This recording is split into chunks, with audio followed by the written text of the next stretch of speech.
নমস্কার, আপনারা দেখছেন সময় কলকাতা। খেলা হবে নিয়ে রয়েছে আমি সৈকত। চোখ রাখবো খেলার খবরের দিকে। এবারের কমনওয়েলথ গেমসে পদক তালিকায় চতুর্থ স্থানে শেষ করলেও ভারতের পদক সংখ্যা কমেছে অনেকটাই। ১৩টি সোনা, ১৭টি রূপো এবং ৯টি ব্রোঞ্জ জিতেছেন ভারতীয় ক্রীড়াবিদরা। সব মিলিয়ে পদকের সংখ্যা ৩৯। গেমসের বহর এবং খরচ কমানোর জন্য শুটিং, কুস্তি, ব্যাডমিন্টন, টেবিল টেনিস, হকি এবার বাদ দেওয়া হয়েছিল। গতবার এই খেলাগুলিতে বেশ কিছু পদক এসেছিল ভারতের ঝুলিতে। সঙ্গত কারণেই পদকের সংখ্যা কমেছে, যদিও এবার লন বলে পদক আসেনি। গ্লাসগোয় বক্সার এবং অ্যাথলিটেরা ১০টি করে পদক জিতেছেন। ভার উত্তোলকেরা জিতেছেন ৮টি। প্যারা অ্যাথলেটিকেরা জিতেছেন ৬টি পদক। গুলবীর সিংহ ১০,০০০ মিটারে রূপো এবং ৫,০০০ মিটারে ব্রোঞ্জ পেয়েছেন। কমনওয়েলথ গেমস পদক জয়ীদের মধ্যে সব রকম আর্থিক সাহায্য পেয়েছেন অ্যাথলিট শিল্পা শৈল। তিনি পেয়েছেন ১,৯০,৮৫৮ টাকা।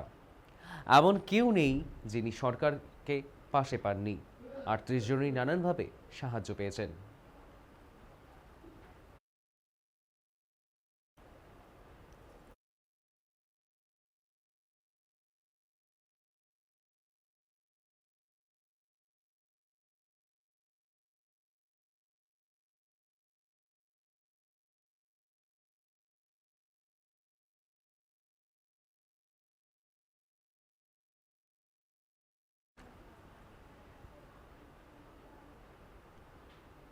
একুশে জানুয়ারি থেকে শুরু হচ্ছে ভারত অস্ট্রেলিয়ার টেস্ট সিরিজ। ম্যাচগুলি হবে যথাক্রমে নাগপুর, চেন্নাই, গুয়াহাটি, রাঁচি এবং আহমেদাবাদে। ভারতে এসে গরম এবং ঘূর্ণির সামনে পড়তে হবে জেনে প্রস্তুতি ম্যাচ না খেলার রাস্তায় হাঁটছে অস্ট্রেলিয়া। ৫৭ বছর পর এদেশে ৫ ম্যাচের সিরিজ খেলবে তারা। বুধবার অস্ট্রেলিয়ার কোচ অ্যান্ড্রু ম্যাকডোনাল্ড সাফ জানিয়ে দিলেন ভারতে এসে কোনো প্রস্তুতি ম্যাচ খেলবেন না। ম্যাকডোনাল্ড চাইছেন ভারতের কোনো শহর বা ভারতীয় পরিবেশ থাকবে এমন শহরে ঘাঁটি গাড়তে।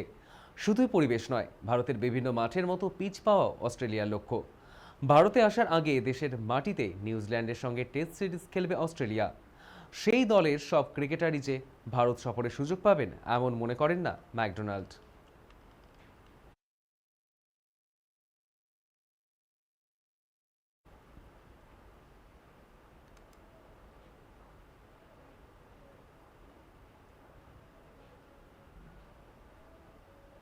বিতর্ক পিছু ছাড়ছে না ফিফার। এবার বেঁকে বসেছে বিশ্বকাপ আয়োজনের দায়িত্বে থাকা আমেরিকার শহরগুলি। আমেরিকার ১১টি মাঠে খেলা হয়েছে এবার। প্রতিটি মাঠই চালায় কোনো না কোনো বেসরকারি বা বিশ্বখ্যাত সংস্থা। গত বছর ক্লাব বিশ্বকাপের সময় প্রতিটি আয়োজক শহরের মাঠকে প্রায় ১০ কোটি টাকা করে আর্থিক পুরস্কার দিয়েছিল ফিফা। আমেরিকার যে ১১টি শহর বিশ্বকাপের আয়োজন করেছিল তাদের তরফে জানতে চাওয়া হয়েছিল বিশ্বকাপেও এই সাহায্য পাওয়া যাবে কিনা। ফিফা রাজি হয়ে যায়, যদিও এ ব্যাপারে তারা কোনো সরকারি বিবৃতি দেয়নি। এখন আমেরিকার মাঠগুলি চাইছে তাদের মিটিয়ে দেওয়া হোক। বারবার ফিফার সঙ্গে যোগাযোগ করলেও সাড়া পাওয়া যাচ্ছে না। বিশ্বকাপ উপলক্ষে বিভিন্ন কমিটি গড়া হয়েছিল, তাদের কাজ শেষ হয়ে গিয়েছে। ফলে ঠিক কোথায় গেলে অর্থ মিলবে তা বোঝা যাচ্ছে না।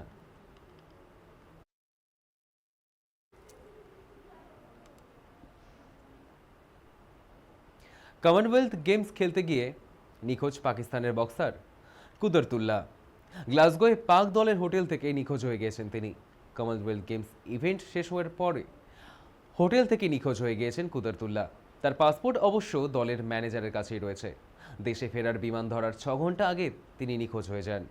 বক্সারকে খুঁজে পেতে স্থানীয় প্রশাসনের সাহায্য চেয়েছে পিবিএফ কর্তারা। ঘটনার তদন্ত শুরু করেছে গ্লাসগো পুলিশ। ৬০ কেজি বিভাগে অংশগ্রহণ করেছিলেন কুদরতুল্লাহ। দ্বিতীয় রাউন্ডে হেরে যান তিনি। বিদেশে খেলতে গিয়ে পাক বক্সারদের নিখোঁজ হওয়ার ঘটনা অবশ্য নতুন নয়। বারবার একই ঘটনায় পাকিস্তান বক্সিং ফেডারেশনের ভূমিকা নিয়ে প্রশ্ন উঠেছে।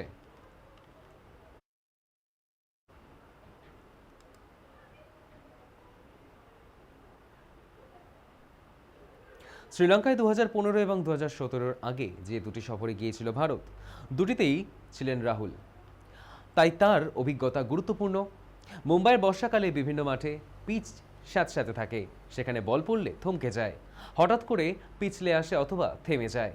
ফলে কোন বল কিভাবে খেলতে হবে তা অনেক সময় আগে থেকে বোঝা যায় না।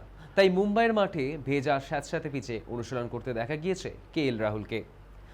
রাহুল মুম্বাইয়ের স্থানীয় স্পিনারদের নিয়ে সেই পিচেই অনুশীলন করছেন।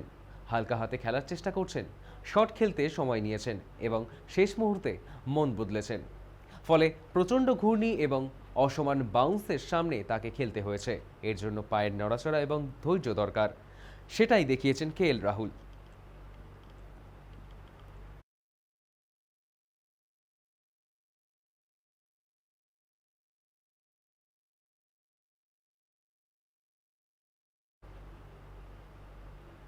খেলা হবে এখনকার মতো এই পর্যন্তই। দেখতে থাকুন সময় কলকাতা, সময় বলবে সময়ের কথা।